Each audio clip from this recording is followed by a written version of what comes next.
pessoal, tudo bem? Hoje com mais uma lição da EBD. Hoje nós estamos aí com a nossa quarta lição da EBD e o tema é resguardando-se de sentimentos ruins. E então, vamos começar? Antes de mais nada, eu vou pedir a você que tem aqui me acompanhado na EBD, por favor, deixa aí a sua curtida, compartilha, comenta, que eu amo responder a cada comentário. E também me anima, né, a prosseguir e trazer mais ideias interessantes aqui para você. Lembrando, não somente a lição, mas também você tem aqui o acesso aos slides e também as dinâmicas que a gente faz aqui a cada tópico, ok? Então, vamos lá? Bom, nosso texto áureo, pessoal, se encontra lá em Mateus 5:22 e a gente lê assim: Eu, porém, vos digo que qualquer que sem motivo se encolerizar contra seu irmão será réu de juízo. Esse é o nosso texto áureo. A nossa verdade prática para a nossa lição é: a cólera e a ira não podem dominar o coração do crente. Elas devem ser evitadas e vencidas com o ensino do Evangelho. Porque, claro, né, a palavra de Deus é que nos ensina, que nos ajuda a seguir no caminho correto, no caminho certo. A nossa leitura bíblica, se você quiser, você pode pegar aí a Bíblia, tá? Lá em Mateus 5, nós vamos ler de 21 a 22. E a gente lê assim: Ouvistes o que foi dito aos antigos: Não matarás, mas qualquer que matar será réu de juízo. Eu, porém, vos digo que qualquer que sem motivo se encolerizar contra seu irmão será réu de juízo, e qualquer que chamar a seu irmão de raça será réu do sinédrio, e qualquer que lhe chamar de louco será réu do fogo do inferno. Portanto, se trouxeres a tua oferta ao altar, e aí te lembrares de que teu irmão tem alguma coisa contra ti, deixa ali diante do altar a tua oferta, e vai, reconcilia-te primeiro, e depois vem e apresenta a tua oferta. Concilia-te depressa com o teu adversário, enquanto estás no caminho com ele, para que não aconteça que o adversário te entregue ao juiz e o juiz te entregue ao oficial e te encontrem na prisão. Em verdade te digo que de maneira nenhuma sairás dali enquanto não pagares o último ceitil. Bem, pessoal, aqui eu destaquei, né, esse pequeno trechinho aqui da nossa lição, que aprenderemos com o mestre que o evangelho não é antinomista, e nós veremos o que é isso. Que a cólera é a antessala do homicídio e que para devotar na nossa vida a Deus, precisamos nos reconciliar com o próximo. Veremos que o nosso Senhor colocou em alta conta o valor da pessoa humana. E realmente, né, a gente percebe isso quando nós observamos que o Senhor Jesus, quando a gente lê o texto, ele fala: vejam o que foi visto, né, o que a gente aprendeu, o que vocês aprenderam com os antigos.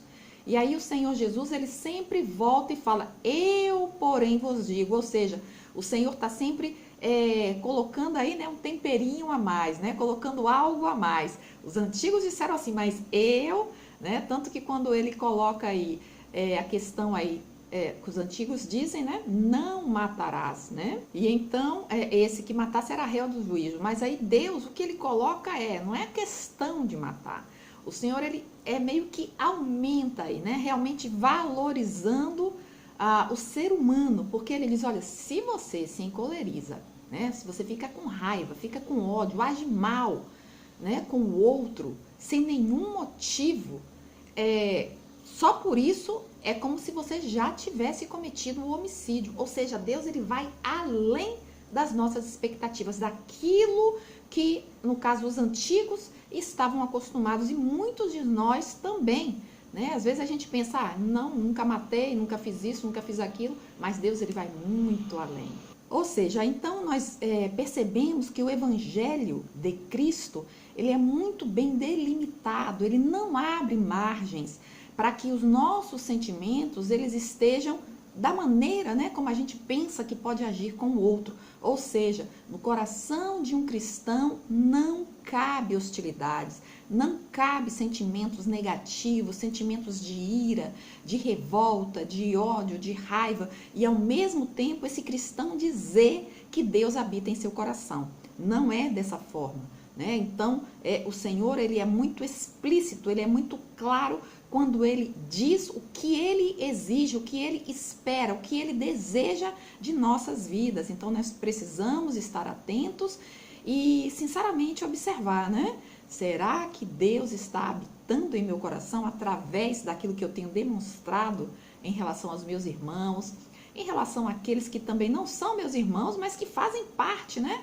Porque, na verdade, o Evangelho de Cristo, a gente precisa aprender com aquilo que o Senhor deixou de exemplo, né? Nós precisamos entender que o amor de Deus, ele vai muito mais além do que aquilo que a gente pode imaginar, né? Deus, na verdade, ele nos constrange com o seu amor, com a sua bondade, com a maneira como ele nos trata. Sabemos que nós não somos merecedores e Deus, ele vem e nos lança uma enxurrada, né? Como se fosse uma chuva de amor sobre as nossas vidas.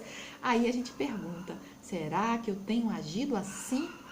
Será que eu tenho agido assim com a minha família, com o meu marido, com a minha esposa, com os meus filhos, com os meus amigos, com os meus pais, né? Com as pessoas que me rodeiam, com as pessoas que são os meus inimigos?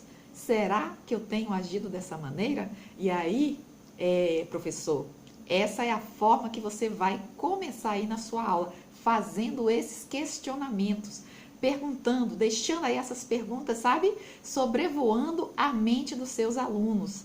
Para aí um minutinho, né? Pede aí a eles alguns segundos que realmente vocês estejam trazendo à memória como tem sido, como está sendo o seu relacionamento com o próximo, seja ele quem for. O próximo é aquele que está próximo de você, né? Aquele ao qual você convive. Como você tem convivido? Você realmente tem sido esse exemplo de amor, esse exemplo de paciência, esse exemplo, sabe, de negação, de negar-se os seus próprios direitos para que o outro possa estar bem? Ou você tem lutado, brigado, tem tido raiva, tem ficado irado? Como você tem se colocado? Então, essa será aí o pontapé inicial para a sua aula e para você também, né, que não é professor, que não está em uma classe, mas que você pare alguns segundos, pause aí o vídeo, se for o caso, e ora diante de Deus, coloca diante do Senhor, Senhor, como eu tenho verdadeiramente agido? Eu que me digo cristã, eu que me digo, né, uma pessoa de Cristo, como eu tenho agido? Como estão os meus sentimentos? Será que eu tenho perdoado? Será que eu tenho pedido ao Senhor e ao mesmo tempo tenho sentido que o meu coração está livre, está leve, está, sabe, cheio de amor, né? Por causa do amor de Deus que habita o meu coração? Então é isso que você vai fazer aí, tá? E então a nossa palavra-chave é sentimento, porque tudo tem a ver com sentimento e a gente não pode esquecer, né, pessoal? Nós não... Como seres humanos, nós sempre sentimos sentimentos fortíssimos, né? Não quer dizer que você nunca vai sentir raiva, nunca vai sentir algum, sabe, sentimento que você não gostaria que ele tivesse aí, que você sabe que o Senhor reprova, né? Porque você só vai realmente parar de sentir, né, de ter sentimentos negativos uma única vez, no dia que você morrer. Porque enquanto nós estivermos vivos, sim, nós vamos ser, sabe, invadidos com os sentimentos realmente que nos deixam muito assim perplexos, né? Poxa, por que esse sentimento está no meu coração? Não era o que eu queria, não é assim que eu quero viver. E aí você se entristece, e isso é bom, hein? O ruim é quando você deixa o seu coração ser habitado por sentimentos negativos, e mesmo assim você bate no peito e diz, eu sou cristão, e Deus me ama, e bom, eu vou lutar pelos meus direitos e ponto final, né? Nos direitos, a ponto de se irar com o outro, a ponto de ter ódio do outro, a ponto de excluir o outro, sabe? Batendo a porta na cara desse outro e tipo, está morto para mim? Será que é assim que um cristão deve viver? E se Jesus fizesse assim com você? E se Jesus fizesse assim com todos que agem dessa maneira? Então, essa é a forma que a gente vai iniciar aí a nossa lição, meditando, né? Tendo essa reflexão. É duro, é forte, é doloroso, mas é assim, né? Que o Senhor Ele quer que a gente viva, trazendo à tona tudo aquilo que é ruim e colocando aos seus pés e pedindo: Senhor, me cura, me cura. Amém? Bem, o nosso primeiro tópico é: o evangelho não é antinomista. Bom, o que é antinomismo? A lei e o evangelho, legalismo versus antinomismo. Então, são esses tópicos que nós vamos ver no todo, né? Como eu coloquei aqui, a gente vê um todo e aí a gente faz uma aplicação e, a depender, a gente vai colocando aí alguma atividade que você possa desenvolver com a sua turma, ok? Bom, o que é antinomismo? A palavra nos fornece a própria definição, constituída do grego anti, que quer dizer contra, e nomos, que quer dizer lei. Então, logo fica fácil, né? É alguém que é contra a lei e que diz respeito a tudo contrário à lei, normas e regras. A palavra traz a ideia de que os cristãos não precisam obedecer à lei moral no Antigo ou do Antigo Testamento. Ou seja, aquela ideia de que o cristão, como ele foi salvo pela graça, e assim é, porque a fé não salva, né? Lá em Efésios 2:8 a Bíblia diz: porque pela graça sois salvos, e isso não vem de vós, é dom de Deus, não vem pelas obras para que ninguém se glorie, né? Então a gente não faz nada para que possamos ser salvos, não tem o que você possa fazer para que você possa ser salvo. A salvação é pela graça, é pelo amor, é por aquilo que Jesus fez na cruz, né? Então, quando a gente pensa dessa forma, aí sim fica mais fácil, né, a gente entender, e o cristão tem que ter essa noção, né? Tem que ter essa convicção: eu fui salvo pela graça de Deus. Mas isso me dá direito a não observar a lei moral, né? Aquela lei que Deus coloca em nossos corações. Por quê? Quando a gente fala em antinomismo, né, que alguns sim são contrários à lei, são anti a lei, sabe? É como se tipo, a lei não presta, a lei não serve para nada. Jesus venceu a lei.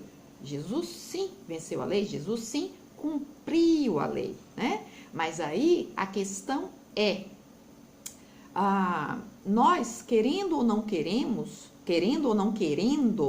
nós vivemos sim através da lei, a lei moral que está escrita nos nossos corações, que está escrito na nossa mente, né? Por quê? Porque é o amor de Deus. Por isso Deus cumpriu a lei, por isso Jesus cumpriu a lei. Quando a gente pensa, né? Não matarás. Então, quando você tem essa lei, né, essa palavra, essa frase, o que é que acontece aqui? É um sentimento tipo, você está sendo ensinado como você deve viver, né? Você não deve matar. É algo que vem, não é algo que está na sua carne, não é algo que está no seu coração. Mas a partir do momento em que esse amor entra, automaticamente você não vai nem querer. Automaticamente você não vai nem querer agir de alguma forma que magoe, que fira, né? Que faça com que o outro se entristeça. Então, é muito mais além, né? Então, ou seja, é uma lei moral que, através do amor de Deus, ele é como se selado no nosso coração, impresso no nosso coração. Então, não tem como você simplesmente dizer: eu vivo pela graça, e aí, pela graça significa o quê? Pela graça é algo muito mais forte do que simplesmente a lei, que foi a lei dos antigos. E isso a gente vai perceber justamente quando Jesus ele fala, né?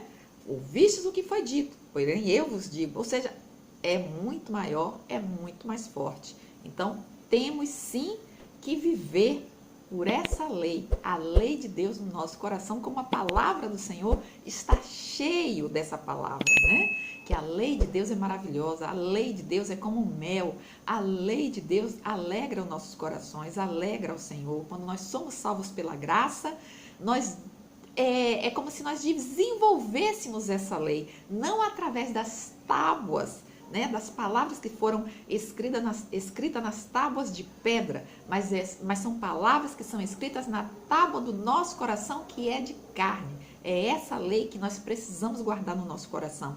Então, sim, todo crente, ele não deve ser antinomista, né? Ele não deve ser anti-lei, anti-a-lei, né? A lei de Cristo precisa sim estar no meu coração, certo? E aí, então, a expressão, como eu disse, né? Ouvistes o que foi dito aos antigos, aponta para uma retrospectiva, um ponto da lei de Moisés, que é justamente isso, né? Que eu acabei de falar. Bem, como eu falei a princípio, né? Nós, como cristãos, sozinhos, nós não conseguimos fazer, porque é algo que é inerente ao ser humano, né? Esses sentimentos, às vezes, negativos que vêm ao nosso coração. Então, o que acontece? A lei e o evangelho, né? A lei, quando era somente a lei, o homem, ele estava sozinho, né? Ele, por ele próprio, ele não consegue fazer o que ele necessita fazer. E o cristão, a gente sabe que Deus, ele enviou o Espírito Santo. E é justamente através da força do Espírito Santo é que nós conseguimos inspiração para fazer ou para cumprir a lei, como Jesus Cristo cumpriu essa lei, através do amor, né? E aí a gente tem que ficar muito assim atento à questão da lei, da minha atitude, né, em relação à lei e ao legalismo, né? O que é um e o que é outro. Então, relativamente à questão da lei do evangelho, a gente vai ver, abra aí a sua Bíblia, em Juízes 17, no verso 6, que diz: naqueles dias não havia rei em Israel, cada um fazia o que parecia bem aos seus olhos. Ou seja, havia um descompromisso, né? Não havia um comprometimento com a lei. As pessoas faziam o que queriam, o que bem entendia. E isso, por haver esse antinomismo, né? Essa aversão à lei, essa aversão a seguir algumas regras, algumas, digamos, diretrizes que faria com que as coisas andassem em ordem, né? Havia esse não querer, essa falta de interesse. Então, quando isso ocorria, ou seja, eram muitos problemas que eram gerados. E aí a gente tem a questão do legalismo em relação ao antinomismo, né? E qual seria, né, essa diferença? A questão do legalismo é justamente que, teologicamente falando, ele refere-se a uma obediência à lei de um modo egoísta, né? Pois a sua prática estava firmada no propósito de alcançar a redenção por meio da sua conduta. Ou seja, como eu, né, havia falado, essa questão aí de você não ter uma lei que está escrita no seu coração, mas é uma lei que ela simplesmente, você obedece à lei, mas é de forma egoísta, porque você só está fazendo porque você quer alcançar algo, né? Você quer conseguir algo. E aí você acaba agindo de uma forma, não é o antinomismo, porque você está servindo a lei, né? Você está obedecendo a lei. Mas veja, é uma obediência legalista, né? É uma obediência com, digamos assim, com uma condição. Eu faço isso porque eu vou receber isso. E a questão do antinomismo é justamente negar a lei, né? Como a gente já falou, de uma forma totalmente descompromissada, como simplesmente é uma não aceitação. Então veja, quando não há lei, as pessoas vivem da maneira como elas querem. E a gente sabe muito bem que na vida a gente precisa sim seguir algumas regras, algumas leis, e principalmente a lei moral de Deus, porque senão como nós viveríamos, né? Aí a gente vê lá o apóstolo Paulo, lá em Efésios 4:31, veja como ele diz. É melhor ainda, a gente vai ver no verso 30 de Efésios 4, e diz: e não entristeçais o Espírito Santo de Deus, no qual estáis selados para o dia da redenção. Toda amargura, toda ira e cólera e gritaria e blasfêmia e toda malícia seja tirada dentre vós. Antes, sede um para com os outros benignos, misericordiosos, perdoando-vos uns aos outros, como também Deus vos perdoou em Cristo. Veja que essa passagem bíblica é o que nós, as palavras que nós iniciamos o nosso estudo, não é? Por quê? Porque essa lei de Deus no nosso coração não precisa ser aquela coisa forçada, né? É uma coisa que simplesmente ela foi impressa no nosso coração. Através de quem? O Espírito Santo de Deus. E quando a gente não age assim, como nós lemos aqui no texto, nós entristecemos o Espírito Santo, o qual nós estamos selados para o dia da redenção. Então a gente precisa muito bem parar e pensar como é que eu estou vivendo. Certo? Então, pessoal, a nossa primeira dinâmica, como você vai fazer? Prepara aí alguns balões, tá? Nesses balões, cada balão você vai ter versículos aqui dentro. Só que fora do balão, você vai escrever palavras as quais a gente não deve tratar o outro, né? E aí, no caso, né? Aqui no caso eu coloquei ira. Ele foi colocado com canetinha, tá? Mas você pode escrever também, colocar com adesivo, ok? E aí você vai pedir para os seus alunos que cada um busque uma bola dessa.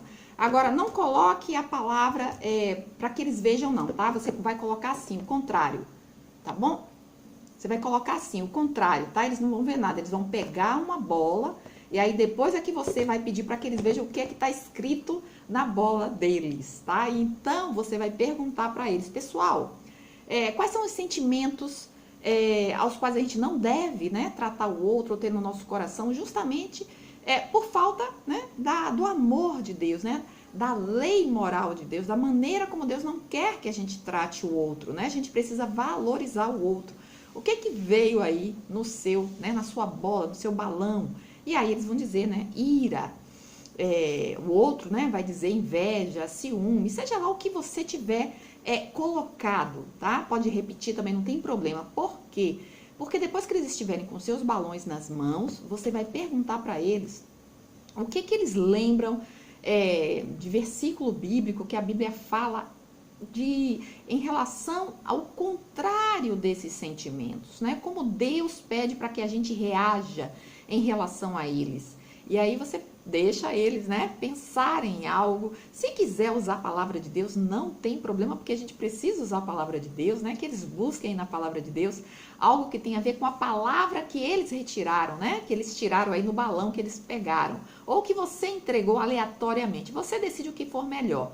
Aí então, depois é que você vai pedir para eles estourarem o balão e cada um então vai ler o versículo que tiver estipulado, né, na papeleta que você colocou. Eu tenho alguns versículos aqui que eu separei, mas eu só vou dizer o versículo, tá? Que é Provérbios 16, 32, 29, 11, 14, 30, 28, 26, Eclesiastes 11, 10, Salmos 26, 2, 2 João 1, 6, Salmos 4, 4, Gálatas 5, 24 e 1 João 3, 18. São versículos como sugestão a qual você pode utilizar, tá bom? Bem, pessoal, a nossa sinopse. Bem, a nossa primeira sinopse é: o evangelho não é antinomista, isto é, ele tem normas, tem regras e limites claros. O evangelho também não é legalista, isto é, não está preso a observâncias rigorosas de datas, dietas e outras práticas religiosas, esperando algum favor divino. Só para finalizar, eu vou colocar aqui para você o 1 João 1,6 que diz: e o amor é este, que andemos segundo os seus mandamentos. E o seu mandamento, como já desde o princípio ouviste, é que andeis nele. Então, veja, né, a questão do mandamento, da lei, do amor de Deus, de andar no Senhor. Quando andamos nele, nós, claro, vamos tratar bem ao outro, não vamos falar, não vamos viver só de palavras, mas de atitudes e ações, ok? E aí, gente, nós vamos para o nosso segundo tópico. A cólera é o primeiro ato para o homicídio. E aí nós temos 3 subtópicos, que é Jesus e o sexto mandamento, a cólera no contexto bíblico e o valor da pessoa humana. Então, o nosso primeiro tópico, eu tirei aí do texto, né? Jesus não anulou o sexto mandamento, não matarás, né? Contudo, a sua interpretação foi mais elevada e profunda, pois revelou que a ira e a cólera contra o irmão é um tipo de homicídio do coração, como bem afirmou o apóstolo João. E a gente, né, já tem visto isso, né, porque todo o mal surge, nasce no meu coração, como o próprio apóstolo Tiago ele diz, né, de onde vêm as guerras, né, de onde vêm os desentendimentos? É justamente disso, do nosso coração. Tudo primeiramente nasce aqui dentro, né? Como Jesus mesmo falou, o que contamina o homem não é o que entra na boca, mas é o que sai. Por quê? Porque aquilo que sai é o que está no meu coração, é o que está dentro de mim. Então é algo muito mais profundo, o qual a gente precisa, sim, se preocupar, né? Então, pessoal, veja como uma coisa é tão séria, né? A gente está falando de João, e lá em 1 João 3,15, a gente vê, olha, qualquer que odeia o seu irmão é homicida. E vós sabeis que nenhum homicida tem a vida eterna permanente nele. Então, é isso que João falou, né? A palavra, quando a gente vê lá em Mateus 5,22, a gente lê, né? 5,22, veja o que Jesus fala.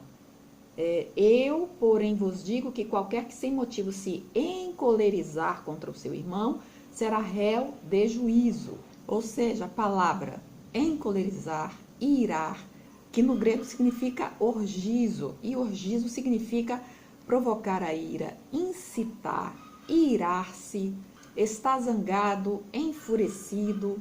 Ou seja, aí quando a gente vai lá para Gênesis, a gente vê que a ira, né, que o ódio, que aquilo que estava dentro do coração de Caim foi justamente o que levou ao primeiro homicídio no mundo, né? Então, quando a gente fala, parece uma coisa assim tão forte, né, pessoal? E na verdade né? Porque aquilo ali, ele vai como se fosse uma sementinha, né? Da mesma forma que existe aí uma sementinha do bem, existe a sementinha do mal. Ou seja, como é que eu estou cuidando dos meus sentimentos, né? Dessa sementinha que está dentro do meu coração.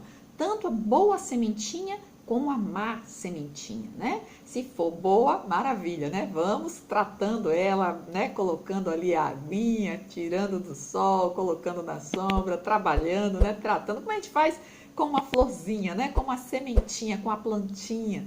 Da mesma forma a gente precisa fazer com com os nossos maus sentimentos, né? Aí no caso a gente precisa matar eles, né? Para que eles não cresçam, para que eles não brotem, para que eles não tomem todo o espaço a ponto daquilo que aconteceu com Caim, né? Caim, com certeza, não foi a primeira vez que esse sentimento veio ao seu coração, né? Aquele sentimento, ele foi, olha, amadurecendo, ele foi crescendo, ele foi ganhando espaço, ao ponto do momento que ele não aguentava mais vir a ser cometido aquele homicídio pelo próprio irmão dele, né? Então aí a gente consegue entender quando Jesus ele fala, olha, ouvistes o que foi dito, né? E agora vocês ouçam aquilo que eu estou dizendo. Por quê? Porque Jesus falava muito ouvistes o que foi. Porque na época, quando Jesus estava ali habitando com aquele povo, naquela época, não era como nós agora, né? Nós temos eu devo ter umas 6, 7 Bíblias aqui na minha casa, né? Tem gente que tem muito mais. Ou seja, é muito difícil uma pessoa não ter uma Bíblia em casa, não ter acesso a essa Bíblia. Ou seja, você só não tem acesso à palavra de Deus se você não busca, se você não lê, se você não tem interesse, né? Então, o que ocorria naquela época é que as pessoas, elas, né, precisavam ouvir porque elas não tinham acesso à leitura, elas não tinham acesso às escrituras como nós temos hoje. Elas não tinham acesso à palavra. Então, todo o ensino, ele era oral, né? Era aprendido através daquilo que se escutava. Por isso, ouvistes o que foi dito, né? E agora vocês precisam ouvir aquilo que eu estou dizendo agora. Então, é muito importante a gente levar isso a sério, né, daquilo que Jesus ele tem nos ensinado. Muitas vezes a gente pensa que pode ficar com raiva, que pode ficar com ódio, que pode se irar, e não é assim, né, pessoal? Ou seja, sabemos sim, né, que a gente não pode, a gente não tem, sabe aquela expressão, né, sangue de barata? Muitas vezes a gente fica assim chateado, né, mas é aquilo. a gente tem o Espírito Santo de Deus e a gente pode contar com a ajuda dele. Senhor, me ajuda, tem misericórdia de mim, Pai. Tira esse sentimento, faz com que meu coração, né, os sentimentos, eles possam ser abrandados, que eu possa entender, que eu possa amar essa pessoa. É assim que a gente tem que trabalhar e a gente consegue, não por causa da gente mesmo, né, mas por causa do Espírito Santo de Deus que habita em nós. Amém? Então, por exemplo, né, tanto o salmista quanto o apóstolo Paulo escreveram que um servo de Deus pode irar-se, mas não deve pecar. E lá no Salmo 4:4, eu separei aqui, olha, perturbai-vos e não pequeis, falei com o vosso coração sobre a vossa cama e calai-vos. Ou seja, é algo, né, que você deve, como eu falei antes, né, você deve colocar-se diante de Deus, você deve falar com você mesmo, né, por que você está assim, por que você está irado. Ou seja, tenha ira, né, como o salmista diz, como o apóstolo Paulo diz, né, irai-vos, mas não pequeis, ou seja, tem que ter um controle e tem que saber por que eu estou irado, né? A ira, ela tem um motivo do porquê eu estou irado. Tem certas situações, sim, que eu preciso estar irado e a ira é um sentimento humano, mas eu preciso ter muito bem controlado esse sentimento e saber do porquê que eu estou irado. Então, por exemplo, o mais comum que a gente sempre vem à mente, né, quando a gente fala, Jesus, ele nunca pecou, mas ele irou.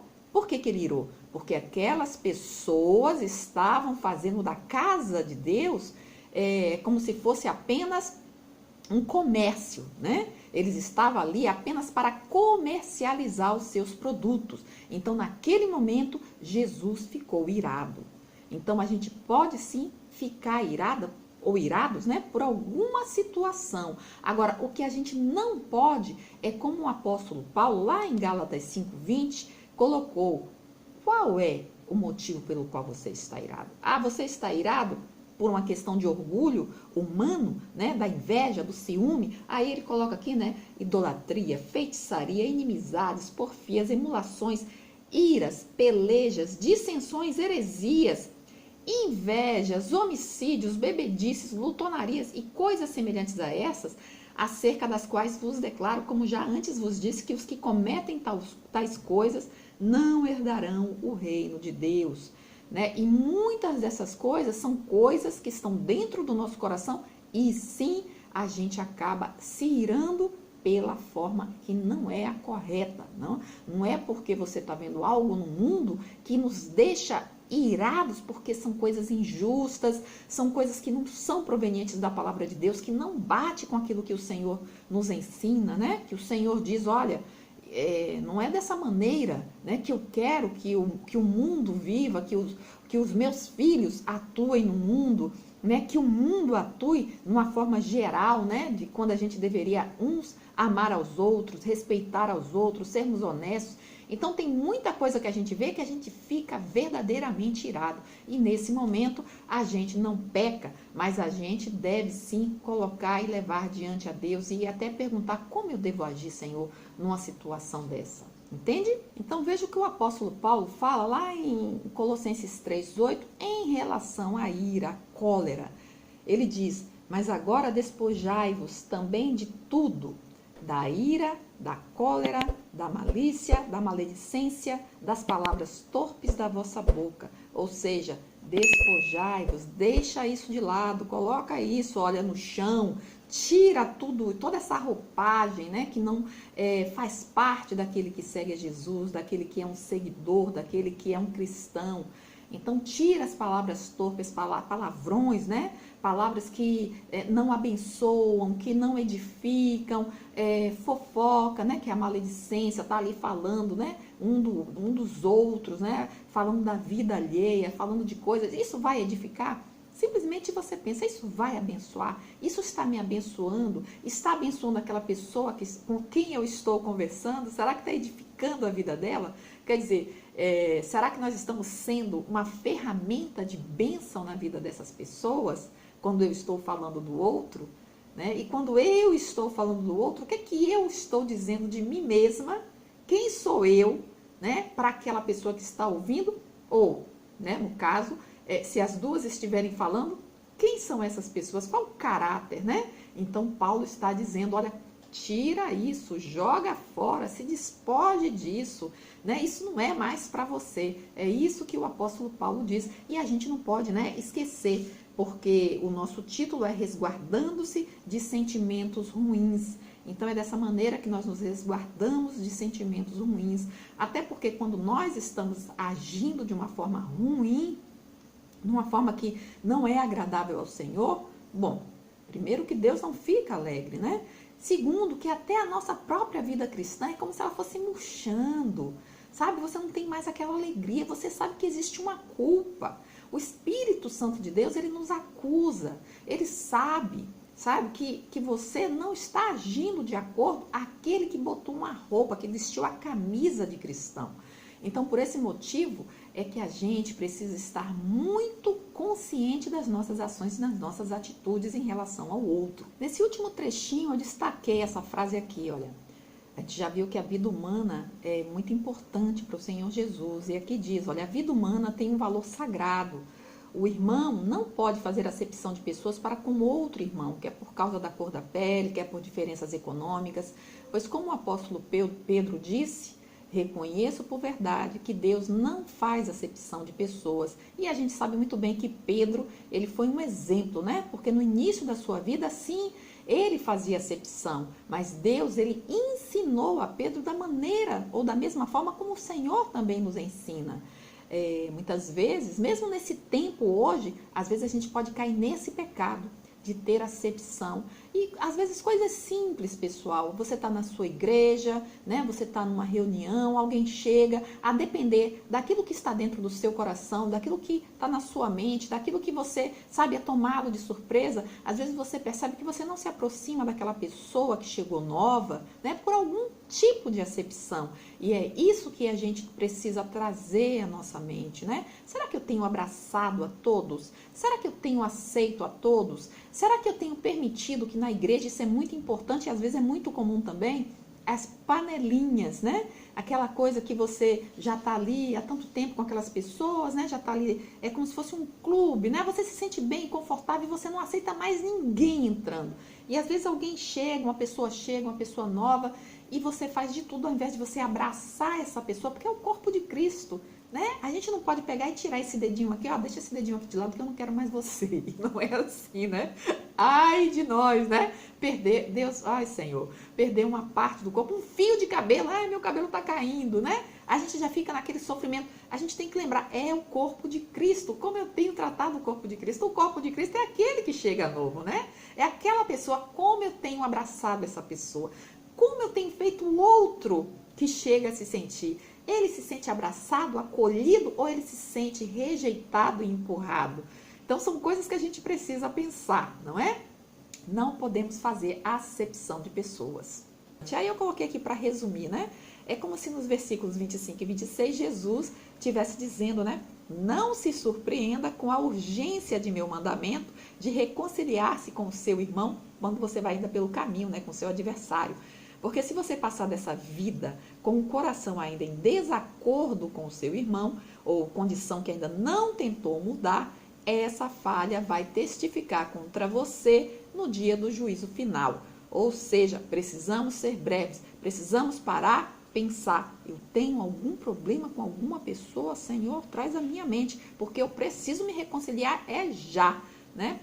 Então, é nesse sentido que a gente precisa pensar. A coisa é muito sério, né, pessoal? E aí a gente vai para uma segunda dinâmica. A gente está falando aqui a respeito da acepção.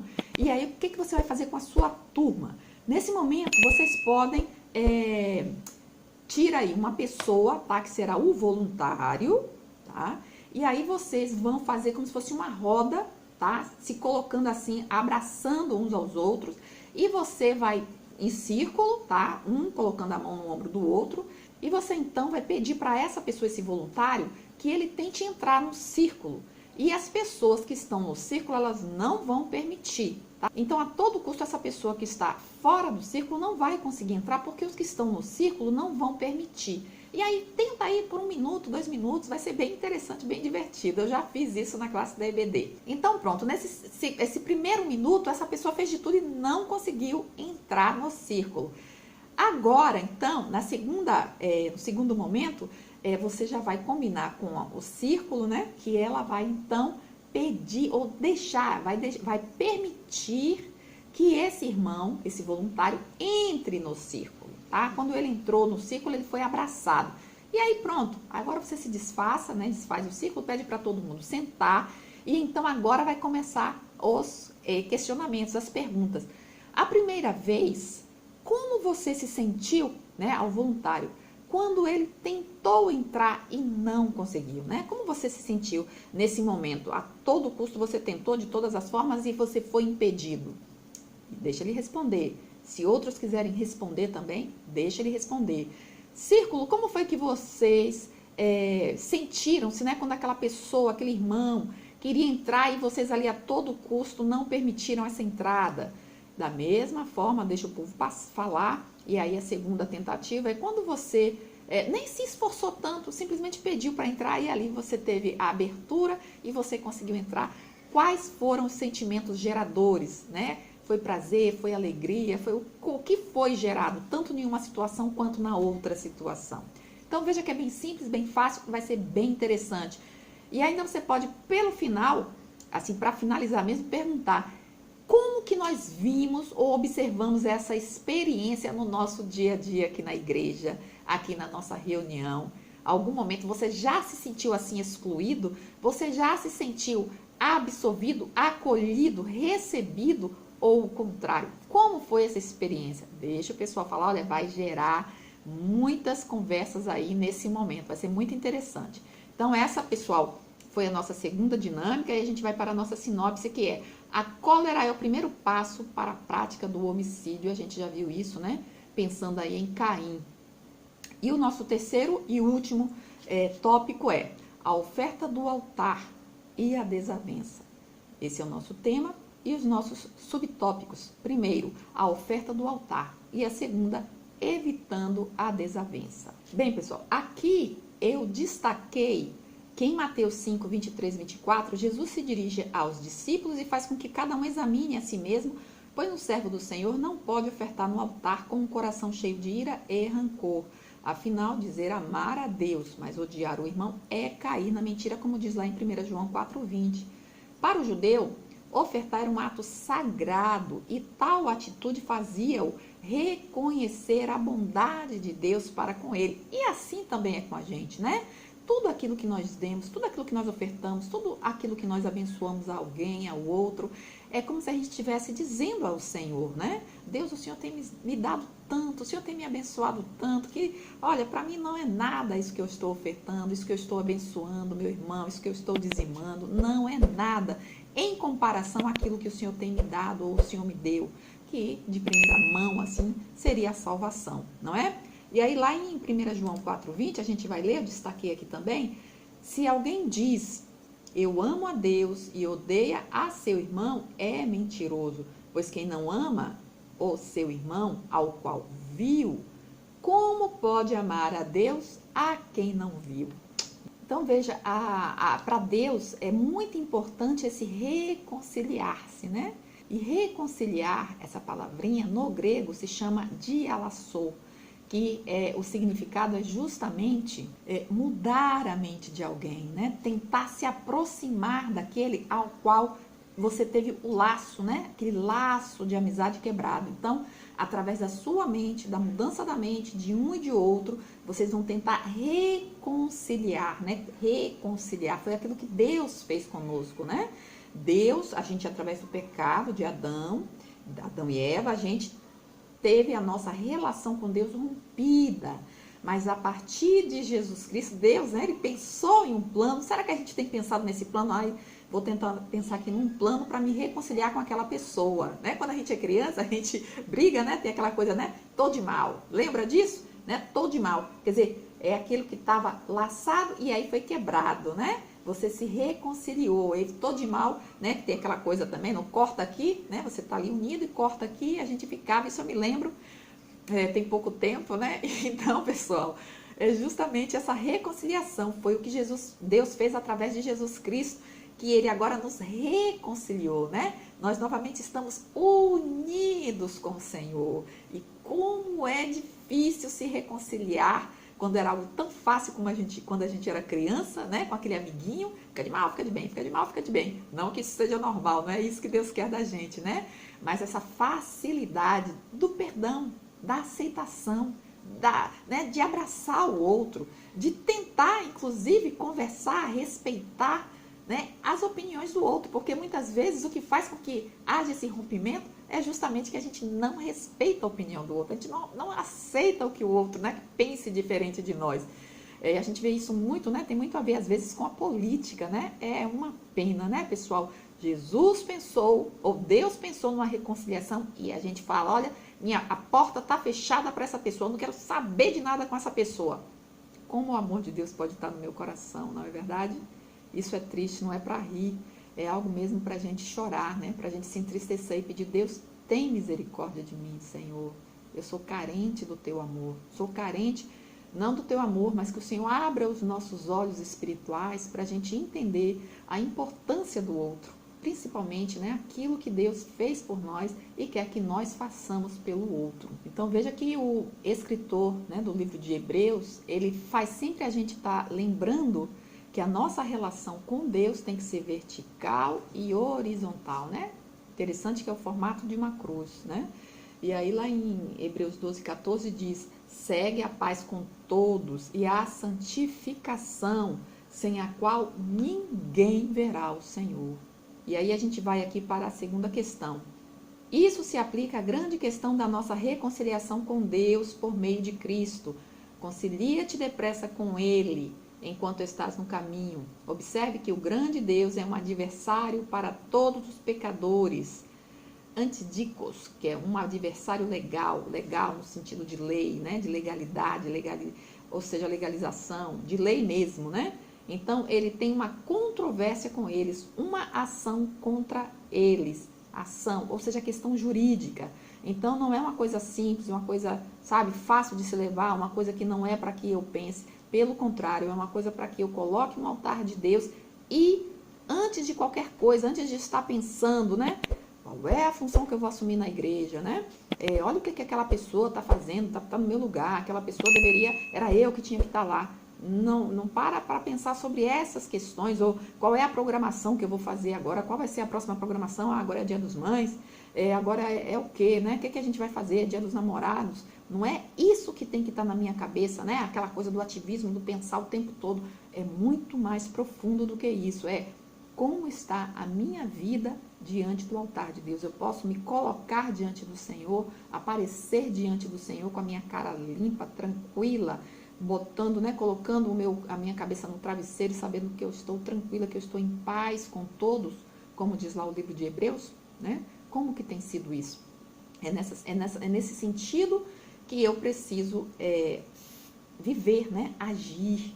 Para a nossa última dinâmica, o que a gente vai fazer é uma dinâmica que eu tenho aqui no canal que se chama Cuidando uns dos Outros. Eu vou até deixar ela aqui em cima, tá? E também nas notificações para que você, querendo assistir, essa foi gravada na sala de aula. Bom, como funciona? Você vai pedir aí para que todo mundo, né, fique de pé e dobre uma das pernas, sem apoio nenhum, sem se apoiar em cadeira, em parede, nada. E deixa eles aí por alguns instantes, tá? Com a perna bem alta, assim, dobrada. Aí, ao final, você então pede para que um apoie no outro.